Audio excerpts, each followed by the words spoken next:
Hello students, स्वागत है सभी का एक बार फिर से। थोड़ा सा क्लास बीच में डिले हो गई थी कुछ कारणों से। अब इसके बाद ये रेगुलर चलेगी। लास्ट में हमने किया था, एक छोटा सा टॉपिक था पॉलिनोमियल, जिसको बोलते थे बहुपद।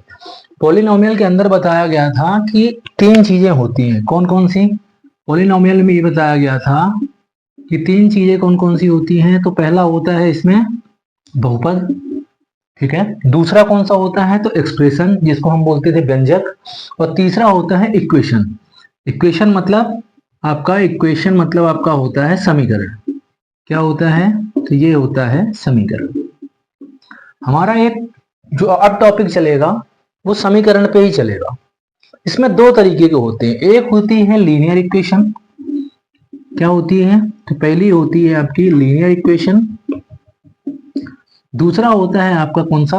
तो ये होता है आपका द्विघात समीकरण, या इसको हम बोल सकते हैं आपका स्क्वायर इक्वेशन। ठीक है। लीनियर इक्वेशन होती है जिसमें एक घात हो। सीधी भाषा में क्या बोलते हैं इसको? जिसमें एक घात हो। मतलब अगर कहीं लिखा हुआ है आपका x plus two equals to zero, ये आपकी क्या है? तो इक्वेशन में आपका इक्वल्स टू के इस पार कुछ ना कुछ होना चाहिए।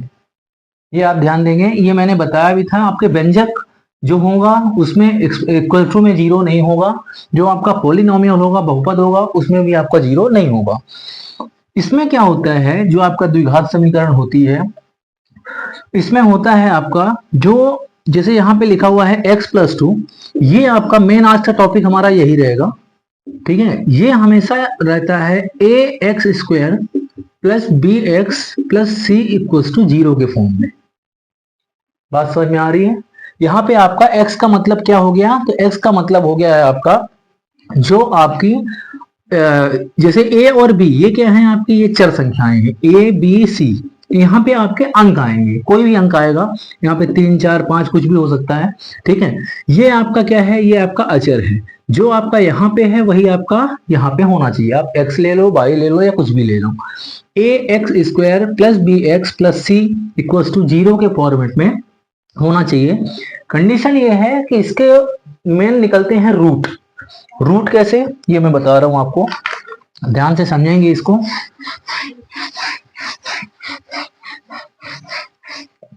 मान लो कि कहीं पे लिखा हुआ है आपका, यहाँ पे लिखा हुआ है एक्स स्क्वायर प्लस, यहाँ पे लिखा हुआ है आपका कितना? 4x प्लस, यहाँ पे क्या लिखा हुआ है? तो यहाँ पे लिखा हुआ है आपका 4।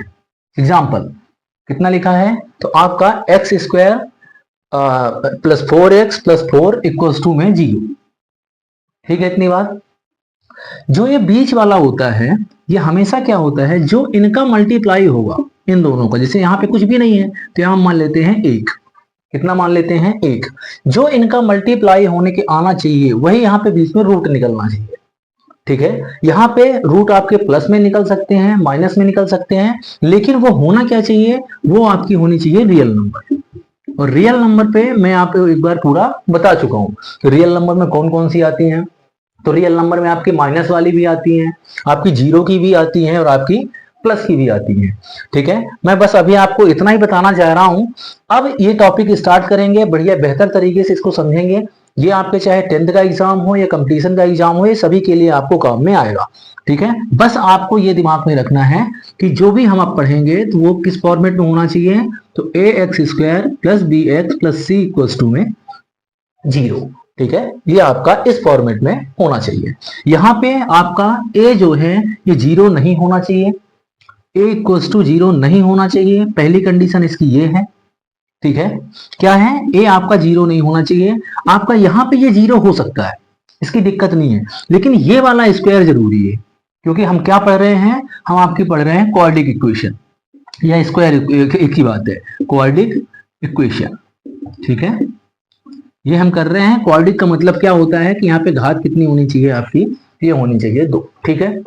अब तैयार रहें, अगली क्लास में हम स्टार्ट करेंगे, इसको अच्छे से बेहतरीन तरीके से पूरा समझेंगे।